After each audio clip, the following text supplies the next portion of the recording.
Маев же, просто гребаная шлюшка, чувак. Еще раз, да, повторю то слово. Хамзат на кураже. Хамзат Чимаев, Шон Стрикланд. Керемет жекпе-жек болды дейміз, иә.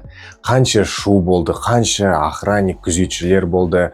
Бірақ та бірінші раундта-ақ бір-бірлеріне қол берген кезде мен күліп жіберген болатынмын. Сенің дініңді, сенің ата-анаңды барлығын боқтап жамандағаннан кейін бір-бірлеріңді құшақтап, белбеу іліп, сөйткендерін қол алысқандарын, сөйткендерін қалай кетті? Білмеймін, мен миыма дым қонған жоқ, мен кәдімгідей бір күліп алған болатынмын. Что мы знаем о Чимаеве? Начинает отсутствовать у диктатора.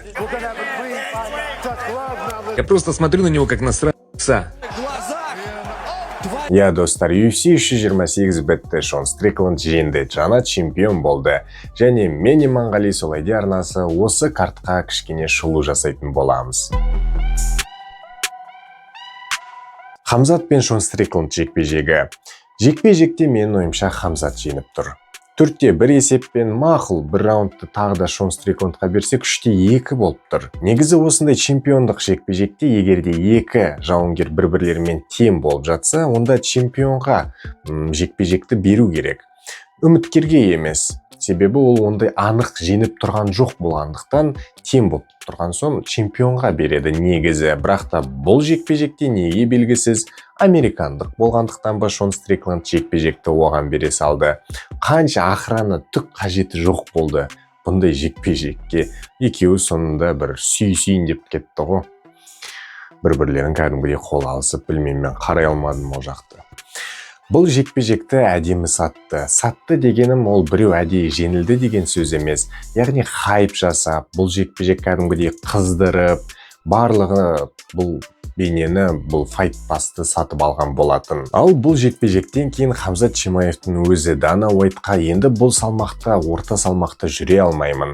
Мен көтерілгім келеді, жартылай ауыр салмақта енді төбелесемін келесі жекпе-жегімді деген. Және Дана Уайт бұған қарсы емес. Енді Хамзат Прохаскамен жартылай ауыр салмақта немесе Магомед Анкалаевпен уақытша белбеу үшін шығып қалуы керек. Себебі ол жақтағы чемпион Улберг әзір 8-9 ай жарақат алып тізесіне оралмайды. Қалай ойлайсыңдар, кім жеңеді? Хамзат жаңа салмақта өзін көрсете ала ма? Мына жекпе-жекте 21 килограмм қуды, содан әлсіз болды деп кейбіреулер айтуда. Білмеймін, менімше бұл жақта салмақтың қатты қуғаны әсер етпейді. Хамзат шаршап қалып, білмеймін, сөйтіп қалды ма, немесе бой сатылды ма, белгісіз. Ал Шон Стрикланд болса енді белбеуін Барольоға қарсы немесе Имавовқа қарсы қорғап қалу қажет. Келесі мейн ивент Джошуа Ван мен Тацура Тайра. Тайра бетпен джебті әдемі қабылдады, неге үйтіп қабылдады, түк түсінбедім. Ал грэплингте түк жасай алмады, үстінде жата берді, соққыда жасаған жоқ. Бірақ мойындау керек, Ван өзінің дегенін жасады, өзі әшейін қалай төбелеседі, солай төбелесті. Бұл жақта Тацура Тайра өзіне ұқсамай, кәдімгідей нашар төбелесті. Енді Джошуа Ванның Пантожамен жекпе-жегі қызық болады.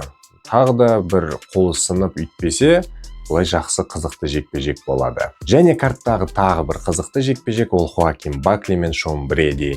Мен Хоакин Бакли ұтады деп ойлап едім, бірақ Шон Бреди ұтып кетті.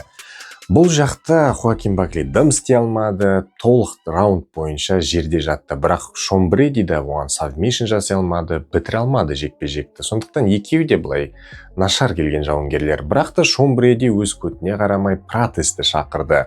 Пратес оны кәдімгідей жеңіп кетеді, оны барлығымыз түсініп тұрмыз. Пратестің күрестен де қорғанысы бар, сондықтан Шон Бредиде мүлде шанс жоқ.